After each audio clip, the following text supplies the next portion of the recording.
እንግዲህ ሶሊ ስለ ግብዝነት እያስተማርን ነው። ትምህርቱን መከተል ለሌሎች ደግሞ ሼር ማድረግና ኮፕሊንክ ዲዩት በማድረግ ቤተሰብ መሆን በጣም ጥሩ ነው።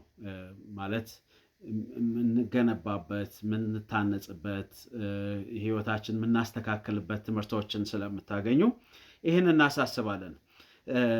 እንግዲህ ስለዚህ ስንናገር ሶቅራጥስ ታላቅ ለመሆን ከፈለክ መምሰል የምትፈልገውን ነገር ሆነህ ተገኝ ነው የሚለው። ማለት ምንድነው መምሰል የምትፈልገውን ነገር ሆነህ ተገኝ ነው። ለምሳሌ መሐንዲስ መምሰል ከፈለክ እሱን ሆነህ ተገኝ፣ ግባና ትምህርት ቤት ተማር ነው። ኢንጂነሪንግ አጥና ነው። አርቲስት መሆን ከፈለክ ግባና ተምረህ እሱን ሁን ነውና ሶቅራጥስ ታላቅ ለመሆን ከፈለክ መምሰል የምትፈልገውን ነገር ሆነህ ተገኝ ነውና እዚህ ላይ ሙግታችን የሶሻል ሚዲያው ላይ በጣም ብዙዎች ነቢይ መምሰል ይፈልጋሉ ግን አይሆኑትም። ኢንቴግሪቲ የለም፣ አፖስትል፣ አስተማሪ፣ መሐንዲስ መሆን በቃ ሁሉ ነገር ላይ ደግሞ አንዳንዶች ደግሞ ሁሉ ነገር ላይ አስተያየት መስጠት የሚፈልጉ ሰዎች አሉ። ስለ ደግነት አስተያየት ይሰጣሉ፣ ስለ መንፈሳዊ ሁሉንም ነገር ማለት ሁሉን አዋቂ እግዚአብሔር ብቻ ነውና ሁሉም ነገር ላይ በጣም ሐሳቦቻቸውን የሚሰጡ ቁጥብነት የሌላቸው ሰዎችን ነው እየሞገትን ያለ ነው። ስለዚህ ሶቅራጥስ ታላቅ ለመሆን ከፈለክ መምሰል የምትፈልገውን ነገር ሆነ ተገኝ። መምሰልና መሆን መካከል ያለው ልዩነት ሲጠብ የሰው ልጅ ነፃነቱን ያገኛል። መምሰልና መሆን መካከል ያለው ልዩነት ሲጠብ ማለት ያንን ነገር ስትሆኑት ማለት ነው፣ ማንነታችሁ። ለምሳሌ ደግ መምሰልና ደግ መሆን መካከል ያለው ልዩነት ሲጠብ ነፃነታችሁን ታገኙታላችሁ። ማለት ፍጹም እውነት ውስጣችሁና ውጫችሁ። ልበ አምላክ ዳዊት ሲጸልይ የልቤ ሐሳብና የአፌ ቃል በፊትህ ያማረ ይሁን ሲል ሁለቱ አንድ ይሁኑ ማለት ነው። በሁለቱ መካከል ያለው ማንነት ሲጠብ ፍጹም ነፃነት ታገኛላችሁ ማለት። ስለዚህ መሆንን እንጂ መምሰል አስመሳይ አትሁኑ። እንግዲህ እየጠየቅናችሁ ያለው ነው ጥያቄ። አስመሳይ አትሁኑ፣ ጥሩ አትምሰሉ፣ ጥሩ ሁኑ። ደግ አትምሰሉ፣ ደግ ሁኑ። ጨዋ አትምሰሉ፣ ጨዋ ሁኑ።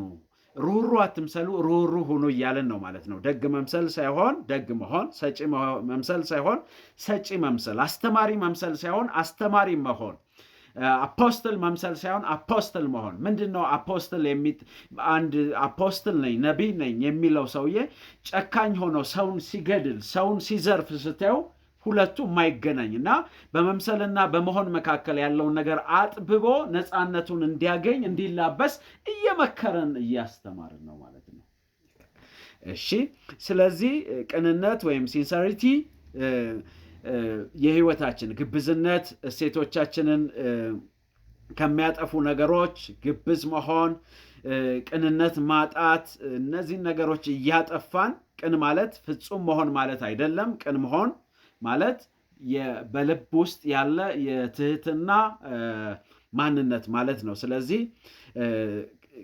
ቅን መሆን የሚገባውን ጥንካሬ ለሌሎች ለማሳየት በዛ እውነት ላይ የሚጣጣር ማንነት ያለው ሰው መሆን ማለት ነው። ጥሩ ነው፣ ተመችቶኛል፣ ትምህርታችሁን እወደዋለሁ ካላችሁ ሼር አድርጉ ለሌሎች እና በኮሜንት ደግሞ ሐሳባችሁን ግለጡልን፣ አብረን እንሁን። ስለዚህ ቅን መሆን ማለት ድክመትን አምኖ መቀበል ነው እንጂ ቅን መሆን ማለት ወገኖቼ ሆይ ደካማ ነገር አለመኖር አይደለም። ቅን ሰዎች ድክመታቸውን አምነው ይቀበላሉ። ስለዚህ ሌሎችን ህይወታችሁን በዚህ መንገድ እንድታስተካክሉ፣ ሴቶቻችሁን በዚህ መንገድ እንድታንጹ እንድታስተካክሉ እንመክራለን ማለት ነው። ስለዚህ ከሌሎች ጋር ለመተባበር፣ ሌሎችን ለመርዳት፣ ሌሎችን ለማገዝ እየሞከርን እያገዝን እየጣርን እዛ ላይ የምንችለውን ሁሉ ማለት እንግዲህ ቅን መሆን ማለት ሐቀኛ መሆን ማለት ነው።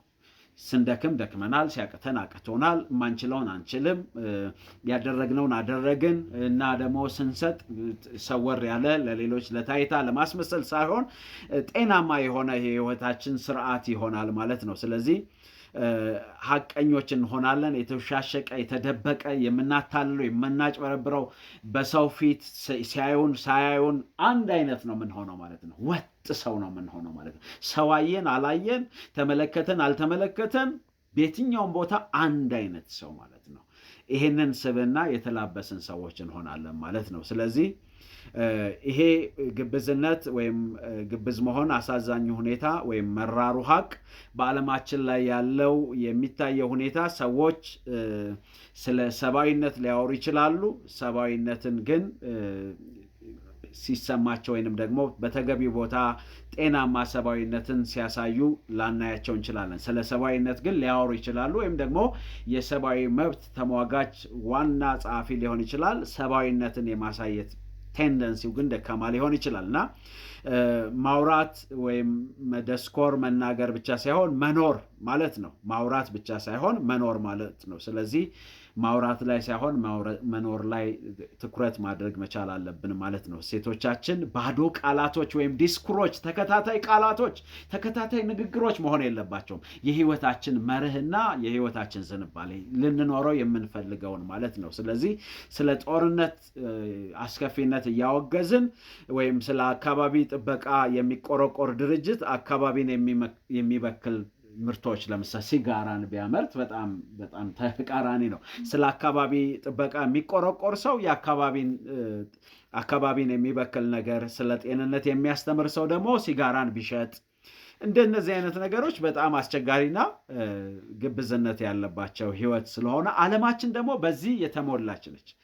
ስለዚህ ንጹሐንን የማፍራት ዜጎችን፣ ጥሩ ዜጎችን፣ ንጹህ ዜጎችን የማፍራት ኃላፊነት አለብን። ማን ይሄን ኃላፊነት የሰጠን?